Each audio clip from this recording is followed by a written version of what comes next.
மழை வெளுத்து வாங்கிக் கொண்டிருந்த அந்த அமாவாசை இரவில் நனைந்தபடி சாலையோர பேருந்து நிறுத்தத்தில் தனியாக காத்துக் கொண்டிருந்தான் மாறன். சுற்றிலும் அடர்ந்த இருள். அப்போது தூரத்திலிருந்து இருளை கிழித்துக் கொண்டு அந்த பேருந்தின் முகப்பு விளக்குகள் தெரிந்தன. வண்டி நின்றது. மாறன் உள்ளே ஏறினான். நடத்துனர் அவனிடம் டிக்கெட்டை நீட்டினார். வண்டியில் மற்ற பயணிகள் இருந்தாலும் அவர்களின் முகங்கள் ஏனோ மங்கலாக ஒருவித நிழல் போல தெரிந்தன. மாறன் கையில் இருந்த டிக்கெட்டை பார்த்தான். அதில் ஏறிய இடம் அடையார் என்று இருந்தது. ஆனால் இறங்க வேண்டிய இடத்தின் பெயர் காலியாக இருந்தது. மாறன் குழப்பத்துடன் நிமிர்ந்து முன்பக்க கண்ணாடியில் தெரிந்த ஓட்டுநரின் கண்களை பார்த்தான். அந்த பார்வையில் ஏதோ ஒரு விசித்திரமான அமானுஷ்யமான பயம் கலந்திருந்தது.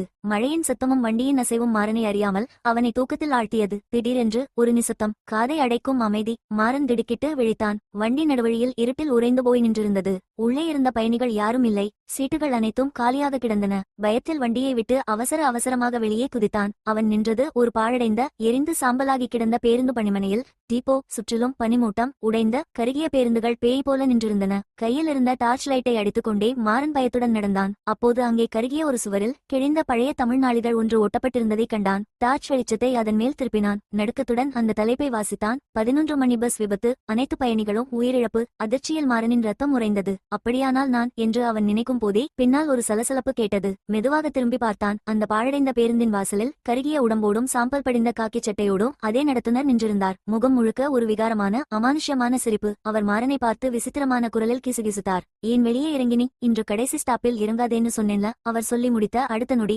சுரக் என்று ஒரு சத்தம். மாறன் சட்டென்று கண் விழித்தான். அவன் மீண்டும் அதே மழையில் அதே பேருந்து நிறுத்தத்தில் தனியாக காத்துக் கொண்டிருக்கிறான். தூரத்தில் இருளை கிழித்துக் கொண்டு அந்த பேருந்தின் முகப்பு விளக்குகள் மீண்டும் அவனை நோக்கி வந்து கொண்டிருக்கின்றன. முற்றும். இல்லை இல்லை, தொடரும்.